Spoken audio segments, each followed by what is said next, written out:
On November 13, 1974, 23-year-old Ronald Defeo Jr. entered Harry's bar in Amityville, Long Island, New York and shouted, "You got to help me. I think my mother and father are shot." Ronald and a small group of people went to 112 Ocean Avenue, an address near the bar, and found that his parents were dead inside the house. Ronald's friend Joe made an emergency call to the Suffolk County Police Department, and after a thorough search of the house, the police found 6 members of the family dead in their beds.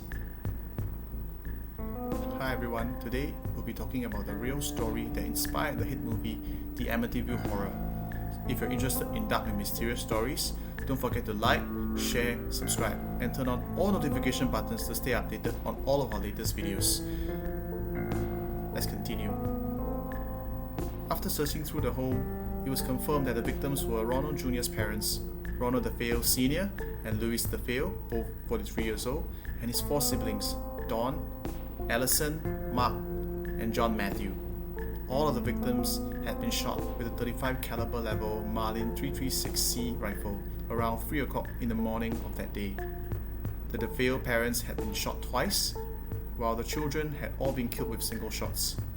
Physical evidence suggested that Louis Defeo and her daughter Allison were both awake at the time of their deaths. Ronald Defeo Jr. was the eldest son of the family and the lone surviving member. He was taken to the local police station for his own protection after he suggested to police officers that the killings had been carried out by a mob hitman named Louis Falini. But it wasn't long before police officers started noticing inconsistencies in Ronald's statement. Ronald changed his alibi several times, from claiming that he was at the bar during the time of the murders to saying that mob hitman Louis Falini killed his family while forcing him to watch. Ronald eventually confessed that he gunned down his whole family and stood trial on October 14, 1975. As for Louis Falini, the alleged hitman, he had an airtight alibi proving that he was out of state at the time of the killings. Before we go any further, let's go deeper into Ronald Defeo Jr.'s life growing up. What we do know is that Ronald Defeo Jr. grew up in a religious and well-to-do family. So financially, he was very comfortable, but he was always discontent. His father was a domineering and abusive man, and his mother seemed to fade into the background under her husband's overbearing personality. From childhood, Ronald Defeo Jr. grew increasingly troubled as he became a young adult. He began to rely on drugs and alcohol to cope with life. He was known for being a drug addict, a drunkard, and regularly got into fights. He lashed out physically and even threatened his father with a gun. To appease the difficult son, his parents would provide him with a weekly stipend and gifts.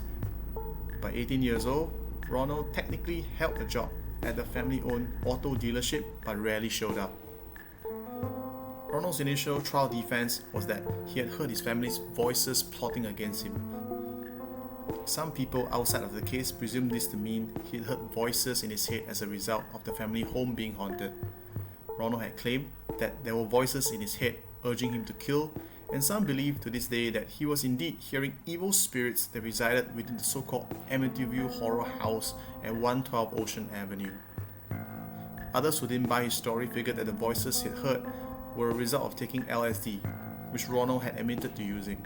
The psychiatrist for the prosecution maintained that although Ronald was a user of heroin and LSD, he had antisocial personality disorder and was aware of his actions at the time of the crime. Though his attorney tried to enter an insanity plea, the prosecution argued that Ronald was a mere drug addict who was well aware of what he was doing that night. Eventually, on November 21, 1975, Ronald Defeo Jr. was found guilty on 6 counts of second-degree murder. On December 4, 1975, he was sentenced to serve 25 years to life in prison. But things didn't stop after Ronald's conviction. While in prison, Ronald gave several varying accounts of how the killings were carried out.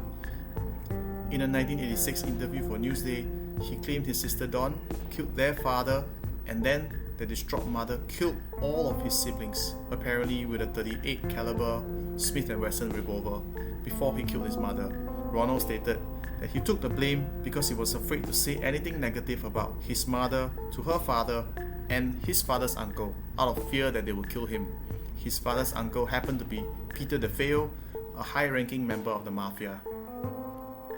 In this interview, Ronald asserts that he was married at the time of the murders to a woman named Geraldine Gates, with whom he was living in New Jersey, and that his mother phoned to ask him to return to Amityville to break up a fight between Don and their father. Subsequently, he drove to Amityville with Geraldine's brother Richard, who was with him at the time of the murders and could verify his story completely. In 1990, Ronald filed a 440 motion, a proceeding to have his conviction vacated. In support of his motion, Ronald asserted that Don and an unknown assailant, who fled the house before he could get a good look at him, killed their parents, and Don subsequently killed their siblings. He said the only person he killed was Don, and that it was an accident as they struggled over the rifle. Again, he asserts that he was married to Geraldine and that her brother was with him at the time of the murders. An affidavit from Richard, Geraldine's brother, was submitted to the court, and it was asserted that he could not be located to testify in person. Evidence was submitted to the court by the Suffolk County District Attorney's Office suggesting that Richard did not exist and that Geraldine Gates was living in upstate New York, married to someone else at the time of the murders.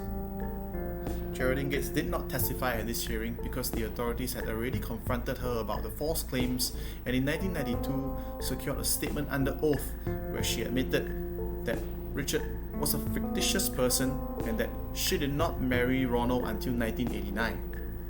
On November 30th, in the year 2000, Ronald met with Rick Osuna, who was doing research to write a book entitled The Night the Defeos Died. According to Rick, Ronald claimed that he had committed the murders with his sister and two friends, Audrey DeGeneiro and Bobby Kelsky, out of desperation because his parents had plotted to kill him. Allegedly, Ronald claimed that after a furious row with his father, he and his sister planned to kill their parents, and that Don murdered the children in order to eliminate them as witnesses. He said that he was enraged upon discovering his sister's actions and knocked her unconscious to a bed and shot her in the head. But every attempt by Ronald to get out of his remaining prison sentence was met with rejection from the court. Perhaps this was because of the frequency that Ronald had changed his story over the years. So any new claims regarding the events were seen as another potential fabrication of the truth. Eventually, after serving close to 50 years behind bars, Ronald died at the age of 69 on March 12, 2021 at the Albany Medical Center. Anyway guys, that's it for today. Drop a comment down below on what you think of this video. If you have other stories you wish for me to cover, leave a comment and a link for me to look deeper into it. Don't forget to like, share and subscribe so you don't miss out on any of our latest videos. I'll see you in our next Campfire Stories. Thank you for watching.